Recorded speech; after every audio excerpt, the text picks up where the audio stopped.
Baik, Assalamualaikum warahmatullahi wabarakatuh. Kembali lagi bersama saya, Janin Irawan, dengan NIM C1J021055 dari Prodi S1 Akuntansi Fakultas Ekonomi dan Bisnis Universitas Jambi.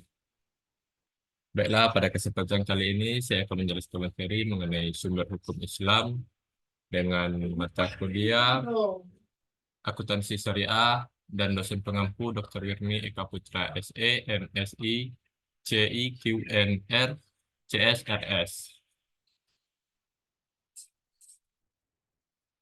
Baik, pertama kita akan membahas mengenai pengertian sumber hukum Islam. Apa sih itu sumber hukum Islam? Di sini kita akan membahas sumber hukum Islam merujuk pada segala hal yang dijadikan acuan dalam proses hukum dalam agama Islam, termasuk di dalamnya Al-Quran, Sunnah, Ijma, dan Qiyas. Sumber-sumber inilah yang menjadi landasan utama dalam pembentukan hukum Islam.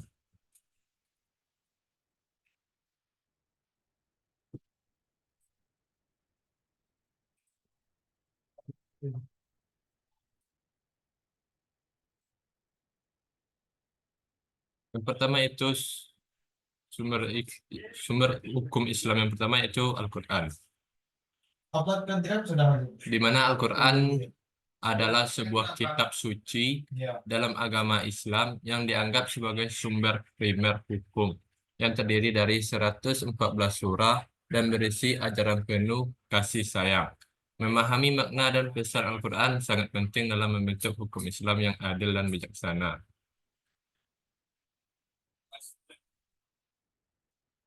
Sumber hukum yang kedua yaitu hadis. Hadis yaitu catatan perkataan, perbuatan, dan ketetapan Rasulullah Shallallahu Alaihi Wasallam. Di mana hadis ini terbagi di dalam beberapa klasifikasi. Yang pertama ada hadis qudsi, marfu, mauquf, dan maktub. Pentingnya mempelajari hadis ini itu menggambarkan praktik dan ajaran yang tidak terdapat di dalam Al-Quran.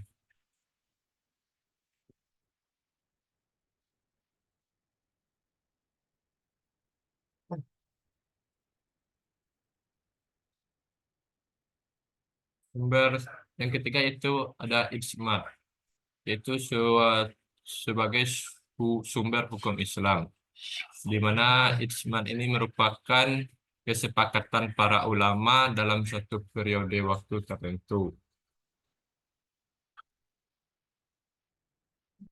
Proses terbentuknya ijma melalui konsensus para ulama dalam menyelesaikan masalah hukum yang belum ada nasnya. Kepentingan ijma yaitu menggambarkan keselarasan pandangan para ulama, menghasilkan kepastian hukum dalam situasi tertentu. Sumber selanjutnya yaitu kias. Kias juga dapat dikatakan sebagai sumber hukum Islam, di mana kias ini merupakan suatu analogi hukum yang dicarakan untuk situasi baru yang tidak terdapat di dalam Al-Quran atau hadis. Tujuan dari kias sendiri itu untuk mencari keadilan dan kemaslahatan umat dalam konteks yang berbeda dari zaman Nabi Muhammad. Istihsan sebagai sumber hukum Islam, di mana istihsan ini sebuah prinsip keadilan yang menekankan kepentingan prinsip keadilan dalam pengambilan keputusan. Pertimbangan maslahah yaitu menitik beratkan pada kepentingan dan kemaslahatan umat dalam mengambil keputusan dan penyelarasan dengan tujuan syariah. Ihtisan memperhatikan tujuan utama syariah dalam menafsirkan hukum Islam. Selanjutnya maslahah mursalah sebagai sumber hukum Islam. Pentingnya maslahah mursalah yaitu sebagai prinsip hukum Islam yang sangat penting dalam menangani masalah baru. Prinsipnya mencakup kemaslahatan umum bagi masyarakat yang tidak diatur secara tegas dalam Al-Quran atau hadis. Maslahah dan mursalah dapat kita implementasikan ke dalam bentuk kepentingan masyarakat yang dirasakan perlu dipenuhi, tetapi hukum tidak memiliki landasan tegas. Selanjutnya ada tradisi, norma, dan praktik budaya sebagai sumber hukum Islam. Yang pertama itu tradisi. Tradisi merupakan suatu kebiasaan yang diakui dalam masyarakat yang dapat dijadikan sebagai sumber hukum di dalam masyarakat. Selanjutnya ada norma kebiasaan masyarakat. Norma ini dapat berupa aturan kebiasaan yang diterima di dalam masyarakat.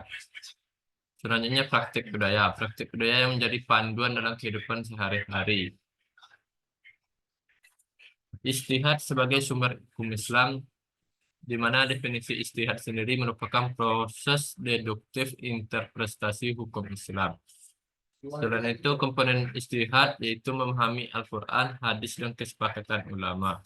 Peran ulama dalam ijtihad yaitu melakukannya dan menerapkan ijtihad dalam pengajaran atau ajaran tauhid.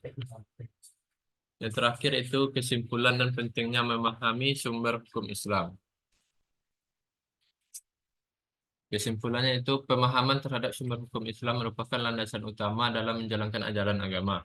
Melalui pemahaman yang mendalam, umat Islam dapat menjalankan ajaran agama sesuai dengan ketentuan yang benar dan baik. Pentingnya memahami sumber hukum Islam juga